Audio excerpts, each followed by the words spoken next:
This NBA trade deadline is going to go down in the history books, and this is just crazy to see. What is going on, everyone? My name is Damien, also known as QB. How's everyone going today? Can you believe already day 29 on my hard 50? If you guys don't know by now, I'm streaming, uploading every single day. Check description down below. We'll be live shortly after I post this video. We aren't wasting any time whatsoever. Let's jump straight into it. The night before or the day before the trade deadline comes to an end, there was a lot of big deals that happened today. This starts off late last night for me and early morning for you Americans. The Milwaukee Bucks are going to acquire Kyle Kuzma in exchange for AJ Johnson, Chris Middleton, and a first round pick. They're also going to get Patrick Bolden Jr. to come over from Washington as well. There has to be another move coming from the Milwaukee Bucks. It looks like they were just trying to clear some money and potential space that are now under the second apron, which means if anyone gets bought out before the trade deadline, they pretty much get first dibs and they can sign them straight away. So it's going to be very interesting to see what happens in that sort of field. But Bucks fans, how do you feel about Kyle Kuzma? He's having a very, very up and down season, mostly down, not going to lie to y'all. So we'll see what he can bring to the table Milwaukee, playing alongside Damian Lillard and Giannis Antetokounmpo. And Kyle Kuzma is actually denying his trade kicker, which means the Milwaukee Bucks are actually going to save some money to open up some more roster spots for other free agents / players that get bought out. Something really random, I guess the Celtics are going to trade Jaden Springer and a second round pick to the Rockets. It wasn't really sure what the details were, but that's all we got on that. That's just a really random one that happened at 3 and 4 in the morning for me, so I guess that's that, I guess. Daniel Tice from New Orleans Pelicans, who actually didn't get not much PT whatsoever this season so far.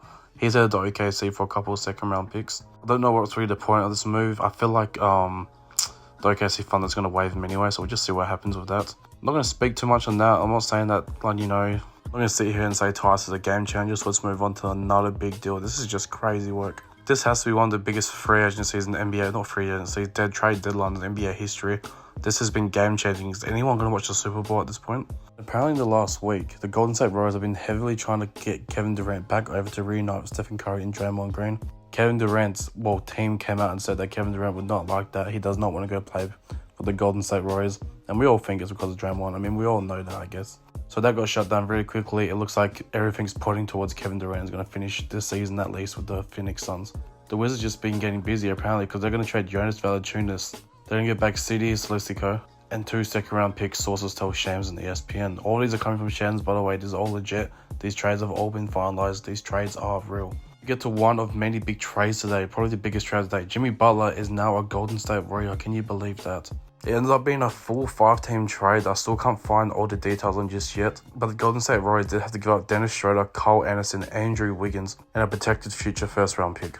I mean, I feel like Andrew Wiggins is pretty much a very same player to Jimmy Butler. Obviously, Jimmy Butler's better. He's better defensively, but he's no defender he was 5-6 years ago.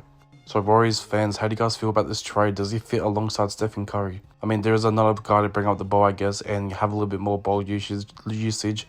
So Steph Curry isn't seeing 2 to 3 bodies every single game. He's been struggling out there a lot with his teammates, and hopefully Jimmy Butler can bring some relief to the Golden State Warriors.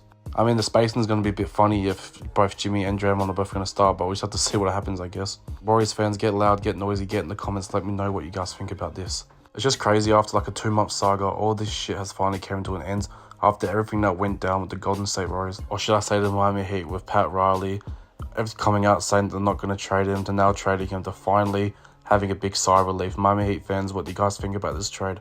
The Jimmy Butler era in Miami is now officially over. 2 finals appearances, but unfortunately no championship. It's time to look forward now for the Miami Heat and the Golden State Warriors. The Chicago Bulls and Lonzo Ball have agreed on a 2-year, $20 million contract extension after numerous sources saying that the Chicago Bulls were looking to trade away Lonzo.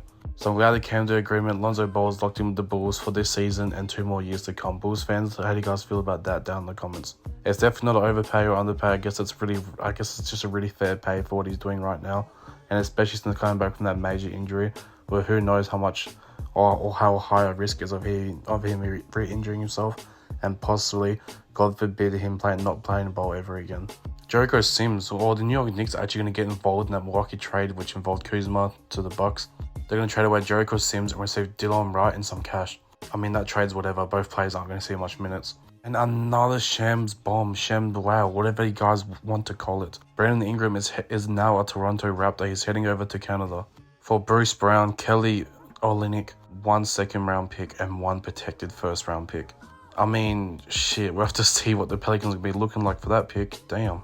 But other than that, I can't lie. the New Orleans Pelicans got fleeced. They definitely got a lot better package for Brandon Ingram than just that. But it is what it is. It doesn't make sense for the Raptors to trade for Brandon Ingram. I mean, they got Scotty Barnes, they got Emmanuel Quickly and RJ Barrett. That's 3 ball-dominant players already. And then now you're going to add another one. It's been proven in his career that Brandon Ingram cannot play well off the ball whatsoever. That's why he's been the main ball handler since fuck knows when, since he became, you know, a New Orleans Pelican from the AD trade. And last but not least, to cap off the night, the Los Angeles Lakers are trading away Dalton Connect, Cam Reddish, a 2nd round pick, and a 1st round pick. That it's technically a pick swap for that 2nd round pick, but it's going to end up being a 2nd round. You heard it here first, by the way. In exchange for the 23-year-old Mark Williams, who's just been having an absolutely breakout season so far this season. That's a massive pickup for the Lakers. It is a steep price to pay. Even though Dalton Connect is still a rookie and who knows what his ceiling actually is. Cam Reddish is whatever. He wasn't seeing rotational minutes, unfortunately. I wouldn't be surprised whatsoever if Cam Reddish actually gets waived, but it was a steep price to pay.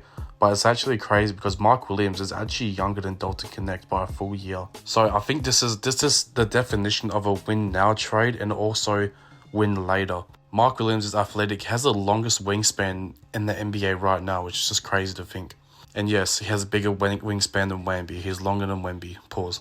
But what a crazy day to end off trade deadline. It ends 4 a.m. in the morning for me tomorrow. It's currently 6:30 at night. So we'll see how long I can stay up for before I have to go to sleep and get ready for work so I can break any more trades to you guys.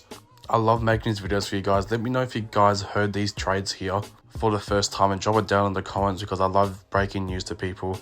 It's actually such a cool feeling. But anyways, this has been your boy Damien. This has been such a blessing, this whole entire Hard 50, day 29. Thank you for all the love and support, and I'll see y'all tomorrow. Peace. This shit's about to be crazy.